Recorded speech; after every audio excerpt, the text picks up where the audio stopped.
Hello students, mock test का क्या importance है हम समझते हैं। देखिए, सबसे पहला फायदा मॉक टेस्ट का होता है, हमें लिखने का प्रैक्टिस हो जाता है।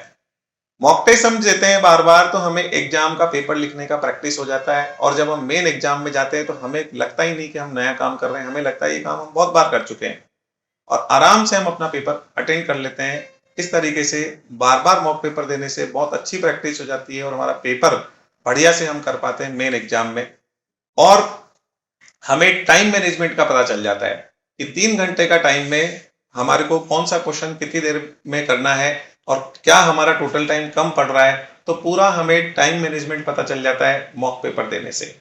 इसके बाद में हमारा इवैल्यूएशन हो जाता है, असेसमेंट हो जाता है। देखिए, हमें ये पता चल जाता है कि हमारे कितने मार्क्स आ रहे हैं। हम सोच रहे होते हैं कि हमारी तैयारी बहुत बढ़िया हो गई, हमारे 90 मार्क्स आएंगे या 95 मार्क्स आएंगे, लेकिन जब हम मॉक टेस्ट पेपर देते हैं तब हमें पता चलता है एक्चुअली में हमारे कितने मार्क्स आ रहे हैं।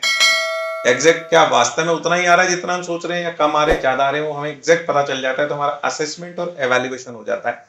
और फायदा है कि एग्जाम का पैटर्न पता चल जाता है, पेपर का पैटर्न पता चल जाता है कि कितने मार्क्स के कितने क्वेश्चन आने वाले हैं, कितने क्वेश्चन कंपलसरी होंगे, कितने क्वेश्चन ऑप्शनल होंगे, कितने क्वेश्चन केस स्टडी के होंगे, कितने क्वेश्चन डायरेक्ट होंगे, कितने क्वेश्चन किस तरीके के क्वेश्चन होंगे।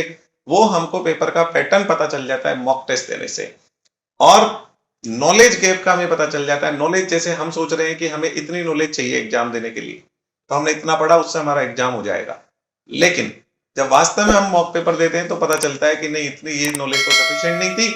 तो नॉलेज कितनी चाहिए मॉक पेपर देने के लिए, नॉलेज कितनी चाहिए और वास्तव में हमारे को कितनी नॉलेज है, उसका जो गैप होता है वो हम जज कर लेते हैं कि नहीं, हमें और पढ़ने की जरूरत है या हमारी प्रिपरेशन सफिशिएंट हो चुकी है।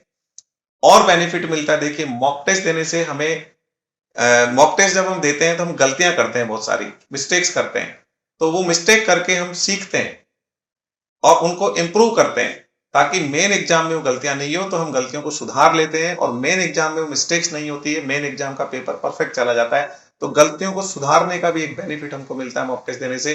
देखिए, एक और बेनिफिट है कि कॉन्फिडेंस डेवलप हो जाता है हमारा, हमको कॉन्फिडेंस आ जाता है। जब हम बार बार मॉक पेपर देते हैं तो हमारा स्कोर अच्छा होता जाता है, हमें लगता है नहीं, एग्जाम मॉक पेपर में जब अच्छा स्कोर आ रहा है तो डेफिनेटली मेन एग्जाम में भी हमारा बढ़िया स्कोर आ जाएगा, हम अच्छे से स्कोर करके एग्जाम पास कर लेंगे। कॉन्फिडेंस बिल्ड हो जाता है मॉक टेस्ट देने से। तो ये सारे फायदे हैं मॉक टेस्ट देने के, इसलिए मेन एग्जाम का पेपर देने से पहले मॉक टेस्ट जरूर देना चाहिए। Okay, all the best.